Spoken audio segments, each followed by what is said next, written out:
আসসালামু আলাইকুম। আপনারা সকলে জানেন আনসারকে দিয়ে একটি আহ, প্রতিবিপ্লব করার চেষ্টা করেছিল পতিত ফ্যাসিস্ট সরকার। প্রশ্ন হলো, এটি কি শেষ, নাকি আরো অনেক ষড়যন্ত্র রয়েছে? আমি যেহেতু আন্তর্জাতিক অঙ্গনে কাজ করি, আহ, আমি আন্তর্জাতিক অঙ্গনের একটি খবর আপনাদেরকে দেব। উম, আহ, এটি ব্যাপারটি খুবই কনসার্নিং। দেখুন, এই পতিত স্বৈরাচারটি তারা প্রথমে জুডিশিয়ারিকে দিয়ে একটি প্রতিবিপ্লব করতে চেয়েছে।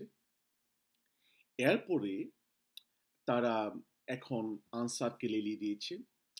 আরো দুটো তিনটি জায়গায় তাদের ষড়যন্ত্রের জন্য প্ল্যান রয়েছে এবং তাদের নিজস্ব লোক রয়েছে, যেখান থেকে এই সরকারকে ব্যর্থ করার জন্য প্রচেষ্টা অপচেষ্টা চালানো হতে পারে। একটি হচ্ছে যে পুলিশে তাদের এখনো বিশাল সংখ্যক লোকজন রয়েছে। আর্মিতে তাদের নিয়োগকৃত অনেক লোকজন রয়েছে। তারপর হচ্ছে সিভিল অ্যাডমিনিস্ট্রেশনে সচিবালয়ে তাদের অনেক লোকজন রয়েছে। আহ, এই জুডিশিয়ারিতে তারা ব্যর্থ হয়েছে, আনসারকে দিয়ে তারা ব্যর্থ হয়েছে। কিন্তু এই তিনটি গুরুত্বপূর্ণ জায়গায় তাদের লোক রয়েছে, যেই তিনটি জায়গা থেকে এই সরকারকে ব্যর্থ করে দেওয়ার জন্য তারা সফল একটি ভূমিকা নিতেও পারে, যদি না বাংলাদেশের জনগণ সজাগ থাকে এবং ঐক্যবদ্ধ থাকে। দেখুন, পুলিশে যারা আগে ছাত্রলীগ করেছে তারা যদি আর্মিতে যায়, পুলিশে যায়, সিভিল অ্যাডমিনিস্ট্রেশনে যায়, তাতে কোনো সমস্যা নেই। ছাত্রলীগকে করতে পারে, কেউ ছাত্র শিবির করতে পারে, ছাত্রদল করতে পারে। কিন্তু আপনি পুলিশে যে, আর্মিতে যে, সচিবালয়ে যে আপনার দলের ষড়যন্ত্রমূলক কার্যক্রম করবেন, এগুলো তো অপরাধ, রাষ্ট্রদ্রোহী অপরাধ। আওয়ামী লীগের লোকজন সেখানে থেকে আহ, দেশের বিরুদ্ধে, সরকারের বিরুদ্ধে ষড়যন্ত্রে লিপ্ত রয়েছে। যদি দেশের, যে কথাটি বলছিলাম, দেশের জনগণ ঐক্যবদ্ধ না থাকে, সচেতন না থাকে, তাহলে এই সরকারটিকে ব্যর্থ প্রমাণ করে দেওয়ার জন্য দেশে এবং দেশের বাহিরে পতিত স্বৈরাচারের যারা এজেন্ট রয়েছে তারা অপচেষ্টা চালিয়ে যাবে। আমি আপনাদেরকে ছোট্ট একটি উদাহরণ দিচ্ছি। আপনারা জানেন যে ইজিপ্টে বিপ্লব হয়েছিল।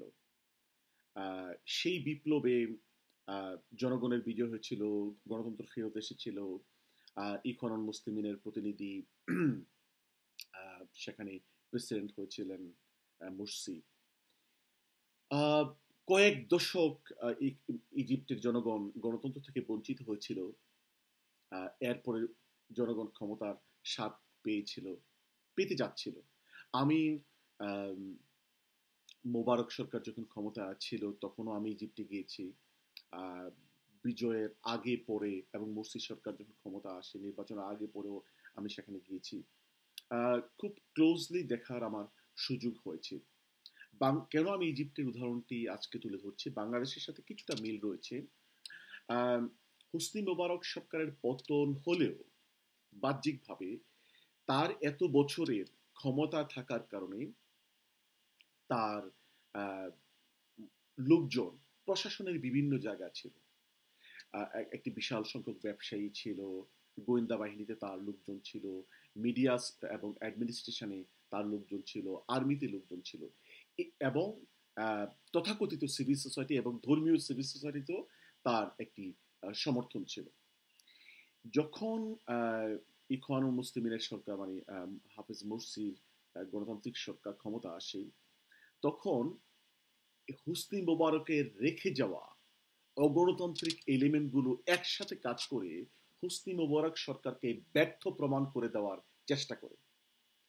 দেশি বিদেশি শক্তিগুলো তখন একসাথে কাজ করে হুসনি মোবারককে আহ, ব্যর্থ সরকার হিসেবে প্রমাণিত করার চেষ্টা করে। এক পর্যায়ে আহ, হাফেজ মুরসির সরকার আহ, পদত্যাগ করতে বাধ্য হয় এবং একটি সেখানে মিলিটারি কূপ হয়।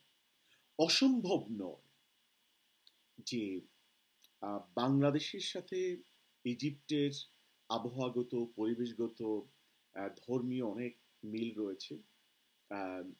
যদি বাংলাদেশের জনগণ সকলে ঐক্যবদ্ধ সচেতন না থাকে এবং সকলে মানে কালেকটিভলি কাজ না করে, তাহলে মোবারক সরকারের রেখে যাওয়া এজেন্টরা যেভাবে গণতান্ত্রিক সরকারকে উৎখাত করেছে, বাংলাদেশের এই নবীন সরকারকে অথবা যারা গণতন্ত্র প্রতিষ্ঠা করতে চায় তাদেরকে উৎখাত করে বাংলাদেশে একটি অপশক্তি আবার ফিরেও আসতে পারে।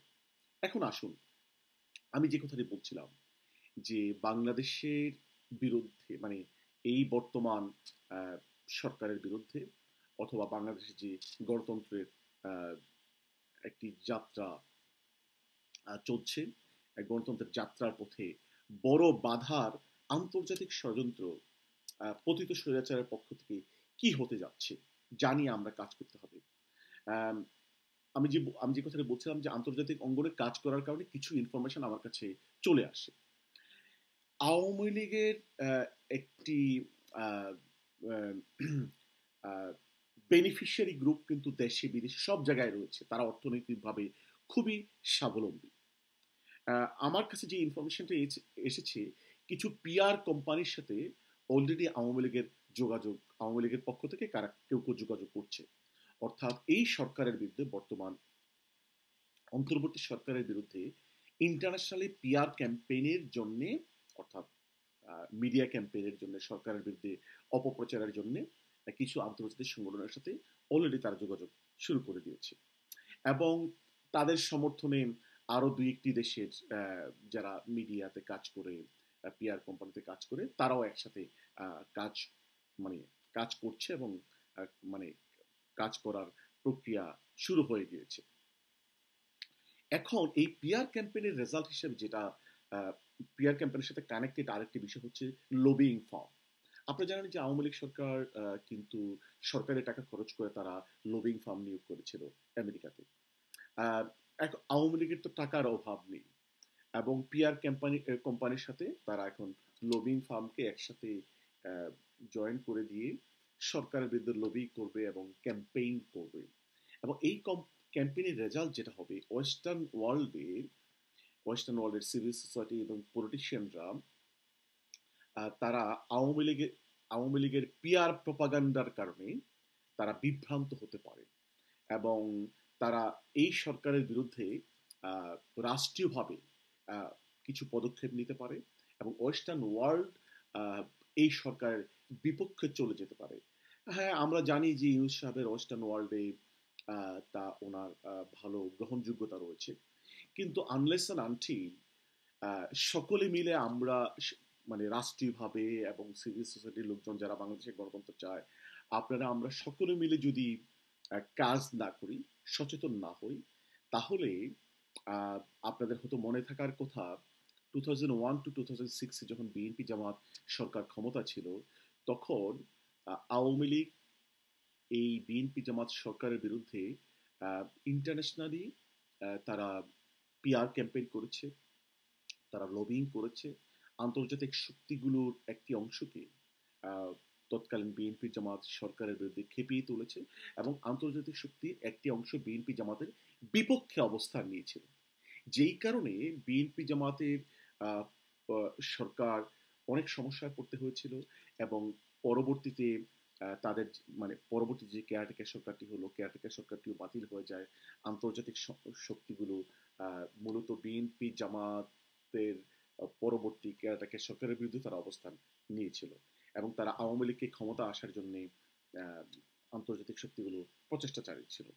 এখন আওয়ামী লীগ একই কাজ, যেহেতু তাদের অতীত অভিজ্ঞতা রয়েছে যে আন্তর্জাতিক শক্তিগুলোকে কিভাবে ব্যবহার করা যায় পিআর ক্যাম্পেইন এবং লবিং এর মাধ্যমে, এবং কি কি কথা গেম তারা খেলবে, কি কি মানে মূল কার্ডগুলো তারা প্লে করবে, এই কিছু অতীতের কার্ড এবং আরো কিছু নিউ কার্ড তারা এখন প্লে করবে তাদের আন্তর্জাতিক পার্টনারদের মাধ্যমে। তাদের যে কথাটা বলছিলাম, তাদের তো অনেক টাকা পয়সা রয়েছে, তারা সেগুলো এখন ইনভেস্ট করবে পিআর এবং অলরেডি শুরু করে দিয়েছে।